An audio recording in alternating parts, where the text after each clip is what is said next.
Le problème, c'est que j'entends François Bayrou qui nous dit vous voyez, j'avais alerté, la dette est un problème, déficit budgétaire. Non, mais il dit, ouais, ouais, bon, merci de l'information, ça on était tous rendu compte.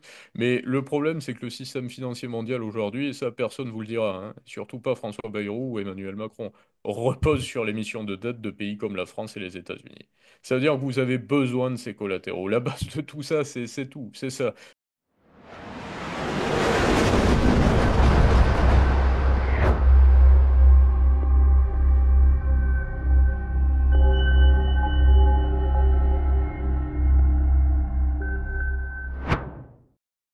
Bonjour à tous et bienvenue dans ce nouvel entretien. Aujourd'hui, j'ai le plaisir de recevoir Monsieur Tom Benoît. Monsieur Tom Benoît, bonjour. Bonjour, Julie.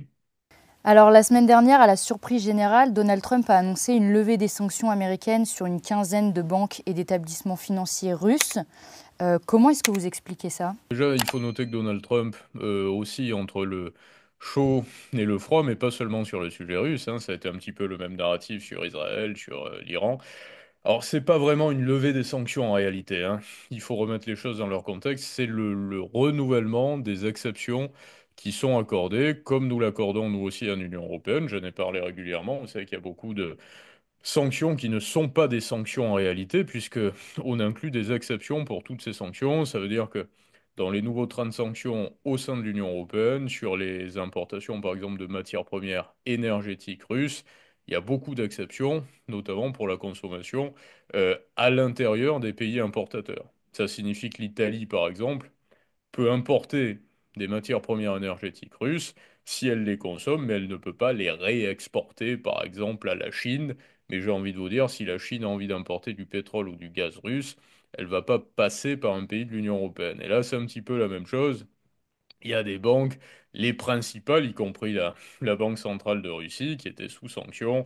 Et il y a des exceptions pour pouvoir faire passer certains paiements, et ces exceptions ont été renouvelées. Voilà ce qui s'est passé.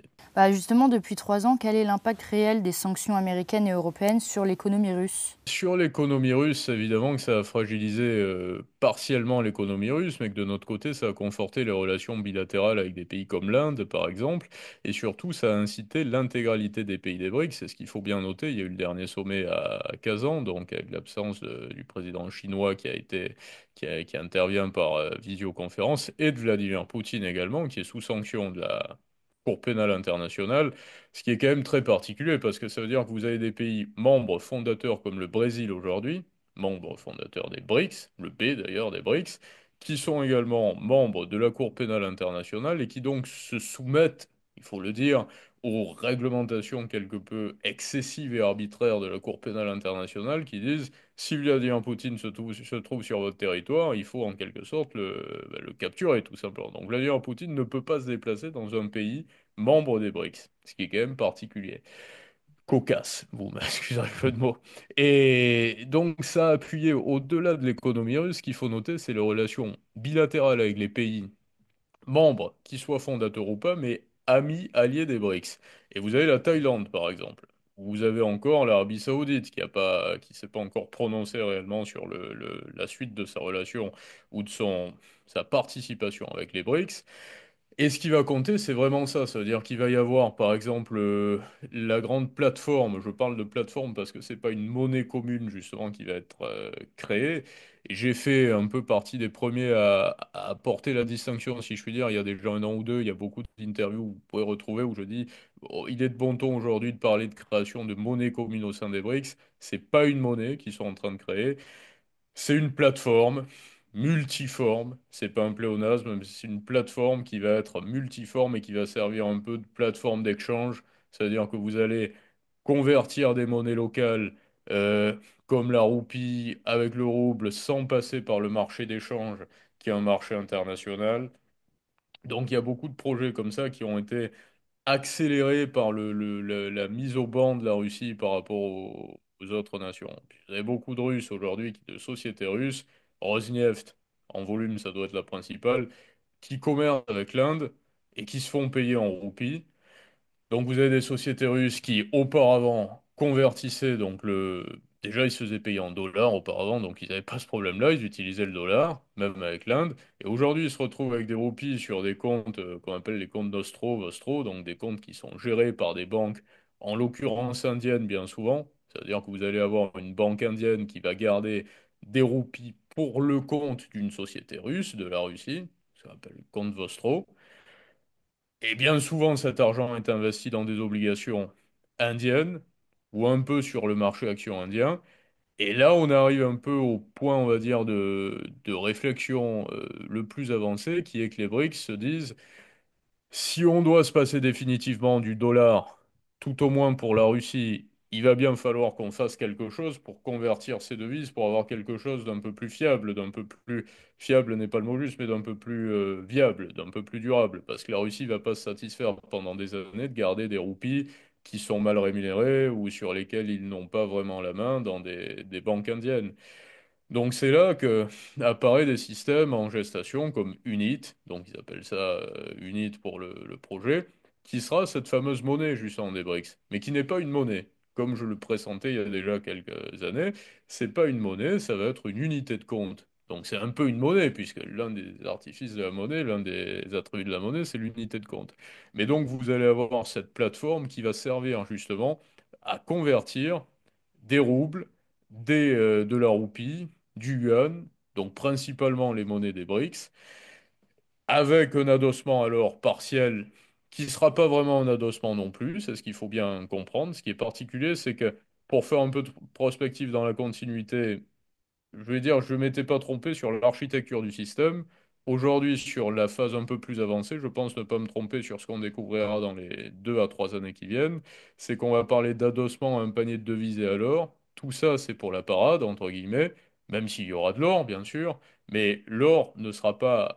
Il va y avoir un principe de réserve fractionnaire, il ne va pas y avoir une proportion, vous n'allez pas avoir un étalon or comme dans des monnaies, comme dans un système monétaire occidental, comme ce qu'on a connu où vous aviez des banques centrales qui pouvaient dire je réclame mon dû un équivalent en or. Là, ça peut être la même chose. L'or, finalement, va servir à 40%. Ce qu'ils nous disent, c'est 40% d'or, 60% de panier de devises, donc rouble, yuan, réal brésilien. Et l'or va servir un petit peu de parade pour rassurer, pour dire regardez, on est en train de créer quelque chose de sérieux, c'est adossé à l'or et à des grosses devises qui sont les nôtres. Donc c'est une unité de compte qui va faire foi.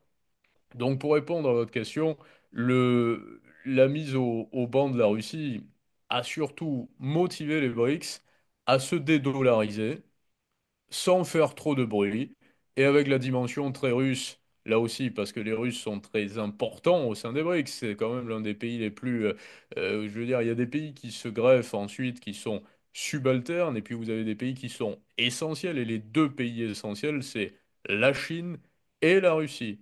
Même le Brésil est beaucoup moins, pèse beaucoup moins au sein des BRICS comme décideur. Ils ont un pied, et l'Inde également.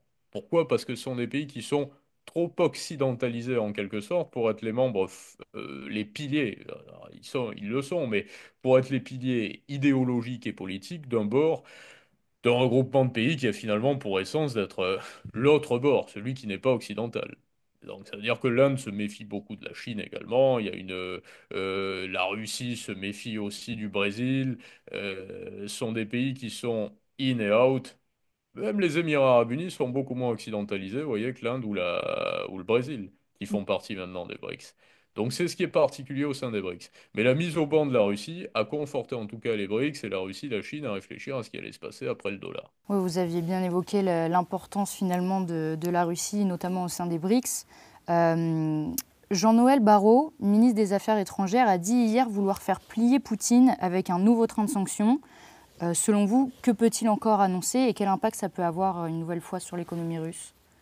En réalité, il y aurait des choses à annoncer. C'est surtout que les sanctions sont, comme je le disais, tellement à géométrie depuis un petit moment qu'on se demande si c'est l'annonce du train de sanctions qui importe ou de vraies sanctions. Parce que si l'Union européenne voulait réellement entrer en guerre avec la Russie, guerre économique, elle pourrait dire en effet, eh bien nous n'importons absolument plus aucune matière première énergétique de Russie, voilà, ni pour notre consommation personnelle, ni pour la réexporter.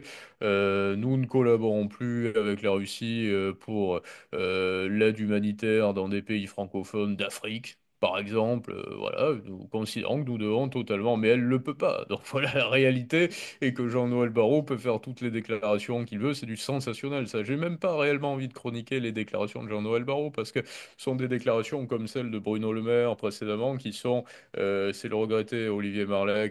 Je précise que j'ai aucune envie suicidaire, hein, pas, sans faire d'humour noir, mais Olivier Marleix qui disait que les déclarations de Bruno Le Maire étaient un écran de fumée permanent. Mais c'est pas tout à fait faux, ces déclarations, qu'elles soient d'Olivier, de Bruno Le Maire précédemment ou de Jean-Noël Barrot aujourd'hui, c'est du sensationnel. On est arrivé au point de non-retour de tout ce qu'on pouvait faire comme sanction en quelque sorte, sans en payer le prix trop cher. L'Union européenne ne peut pas plus que ça se désolidariser de la Russie.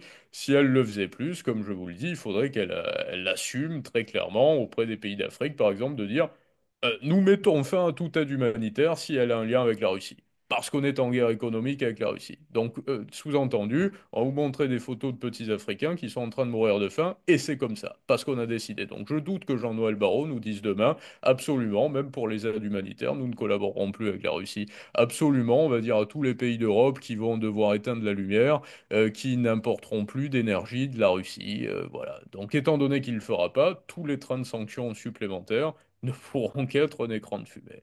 Et quels ont été l'impact de ces sanctions sur l'économie européenne et française? Là, au-delà des sanctions, c'est plutôt la relation qui est mauvaise parce que, vous voyez, quand j'entends des dirigeants nous dire que il faudrait profiter justement de la dédollarisation qui est provoquée par ces sanctions pour faire de l'euro une grande monnaie, dites-vous bien que le seul attrait du dollar, c'était que le dollar était une monnaie qui était massivement utilisée et qui était stable. Donc pour cette raison-là, ça veut dire que partout dans le monde, et c'est encore un peu le cas aujourd'hui, vous dites que si vous vous faites payer en dollars, il y a quand même pas beaucoup de risques. En tout cas, c'est avec ça qu'il y a le moins de risques. Et c'est justement là le sens, c'est ce que je disais précédemment, les pays des BRICS se disent, il faut qu'on arrive à avoir notre unité de compte. Ça veut dire que plutôt que de se dire on va investir nos dollars quand on se fait payer en obligation d'État américaine, on va préférer avoir une forme de stablecoin monétaire et comparable un peu à l'écu dans les années 80, premier serpent monétaire européen, qui est une unité de compte qui est réservée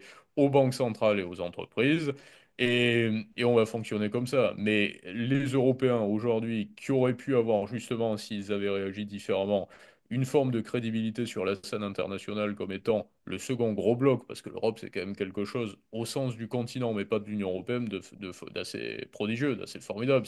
C'est le cœur du monde, l'Europe. Même les États-Unis, là on s'en rend plus compte aujourd'hui, mais on a souvent rappelé justement que les États-Unis sont des États qui sont peuplés d'Européens. Donc il y a quelque chose d'assez fascinant, d'assez presque incantatoire en Europe qui fait que l'Europe fait rêver le monde entier. Mais de moins en moins, évidemment, parce qu'elle se dénature. Mais de notre côté, si elle avait réagi avec bon sens et avec technique, en effet, l'Europe aurait pu être un grand continent et aurait pu répandre sa monnaie. Mais aujourd'hui, c'est totalement impossible.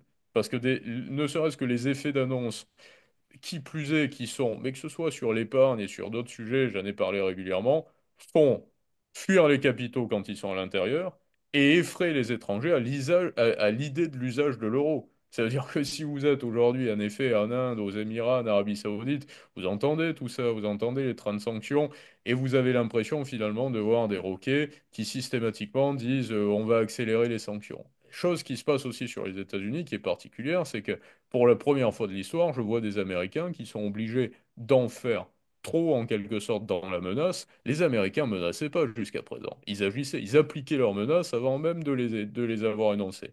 Aujourd'hui, vis-à-vis du Japon, par exemple, Donald Trump dit ah, bah, si vous allez un petit peu trop loin, on sera obligé de vous sanctionner davantage. Mais finalement, ceux qui tiennent le manche, c'est presque les Japonais en disant bah oui, mais si on veut aller trop loin, c'est surtout vous qui allez être ennuyés parce que on va vendre massivement les obligations américaines qu'on a en stock. Et finalement, aujourd'hui, il y a tant d'alternatives pour le faire qu'on pourra le faire sans encombre. Et ça va quand même être embarrassant pour les taux obligataires américains.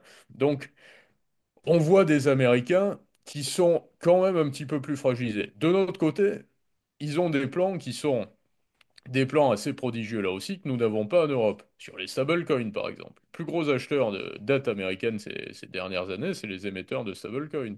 Après, vous regardez des sociétés comme Tether, qui est le plus gros émetteur de stablecoin, qui est le nouveau cash, hein, pour être tout à fait didactique, qui est vraiment c'est le stablecoin pour les moins initiés, sont les cryptoactifs qui sont adossés à de la monnaie.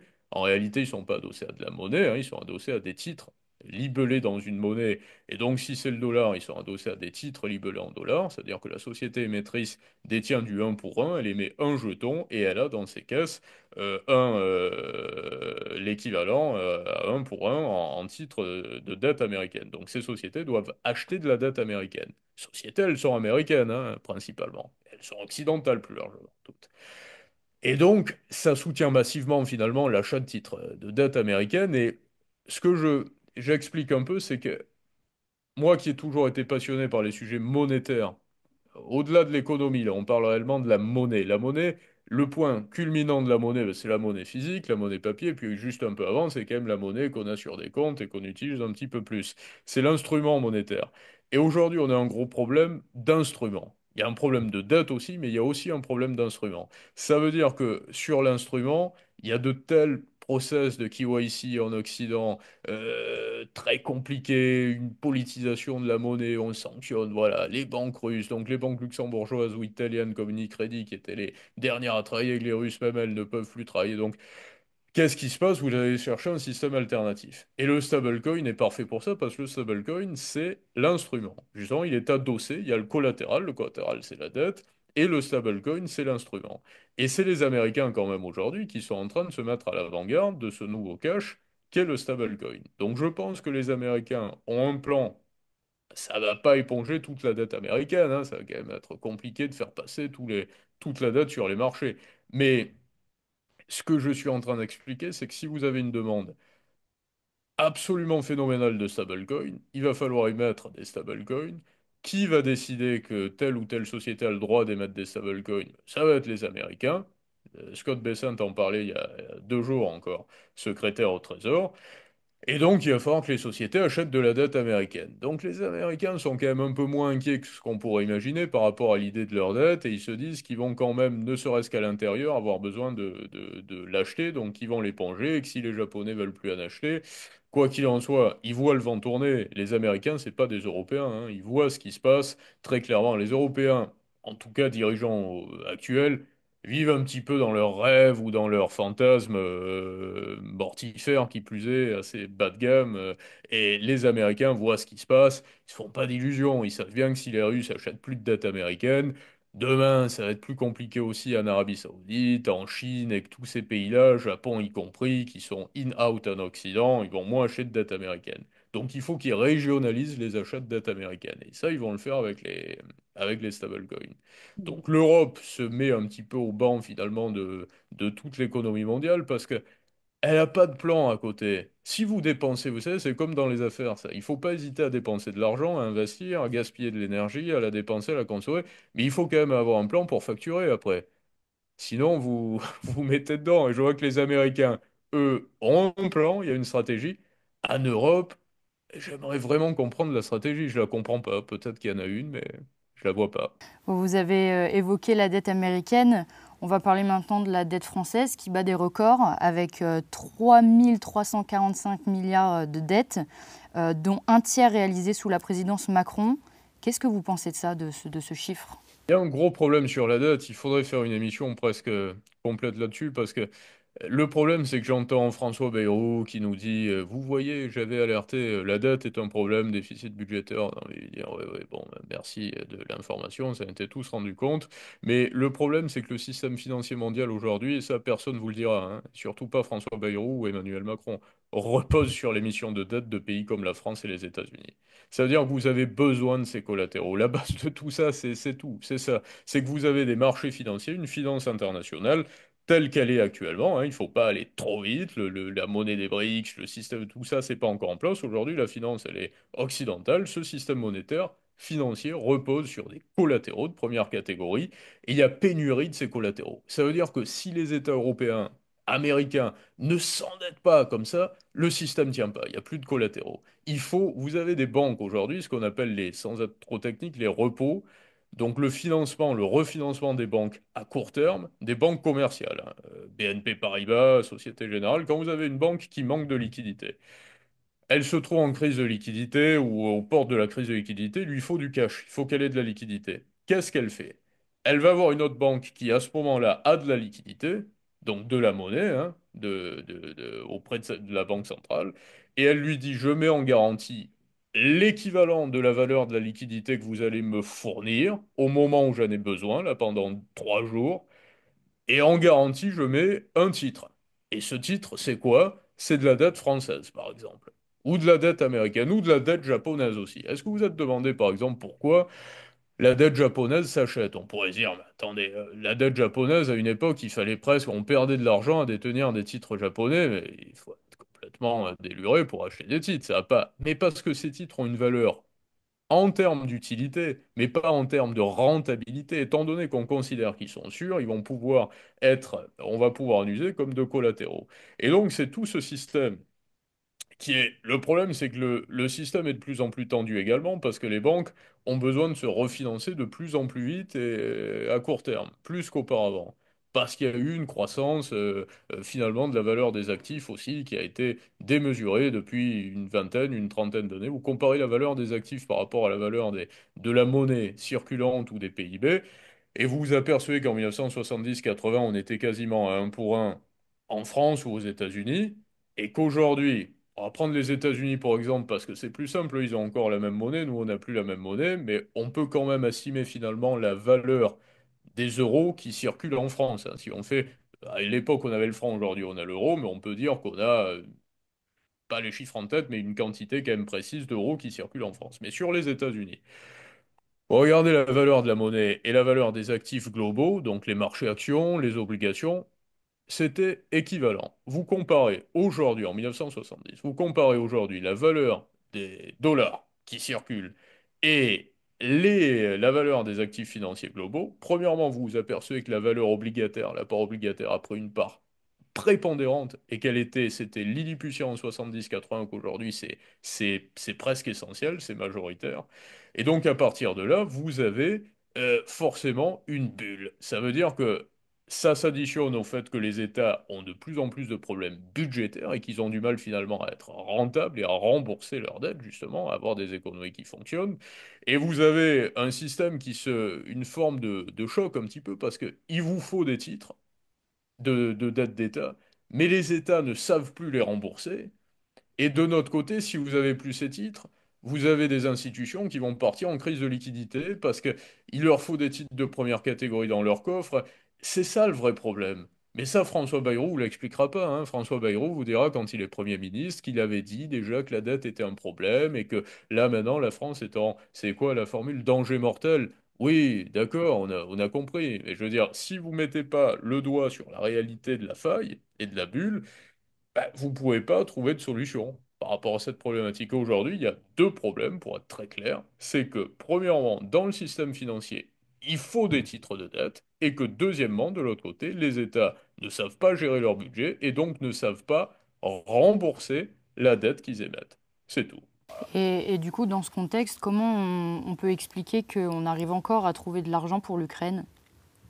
Ah oui, ça, c'est un vrai problème, ça, évidemment. C'est la question, surtout, c'est de se dire, finalement, comment est-ce qu'on peut expliquer à des gens qui cotisent ici qu'on n'est plus, finalement, en capacité de leur payer, par exemple, leur retraite ou tout ce qui tout ce qui concernait les Français, mais qu'on arrive quand même à soutenir d'autres pays. Ça, c'est une question, finalement, de nationalisme. Je crois que le curseur, il vient sur le...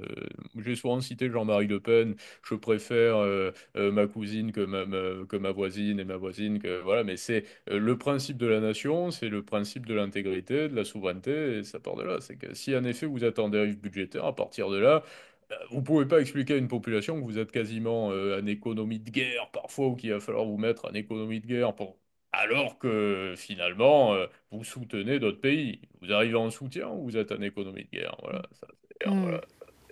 Oui, parce que fin 2024, la Commission européenne a prêté à l'Ukraine 35 milliards d'euros, au total Voilà. 134,9 milliards d'euros d'aide financière à l'Ukraine.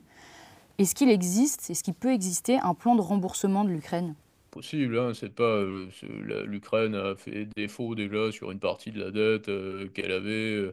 Il peut pas y avoir de plan de remboursement. Les seuls plans de remboursement qu'il peut y avoir de rentabilité sur l'Ukraine se traduisent par la mainmise sur certains appareils de production, donc sur les terres rares. C'était le grand plan de Donald Trump, justement, mais là aussi les Américains me semblent mieux positionnés que les Européens finalement. Mais le seul attrait de l'Ukraine, c'est celui-ci. C'est pas, ça va pas être un plan de remboursement aussi financier qu'on peut l'imaginer. Ça va être un plan de remboursement qui va se traduire sur la possibilité d'exploiter les gisements de terres rares, notamment en Ukraine.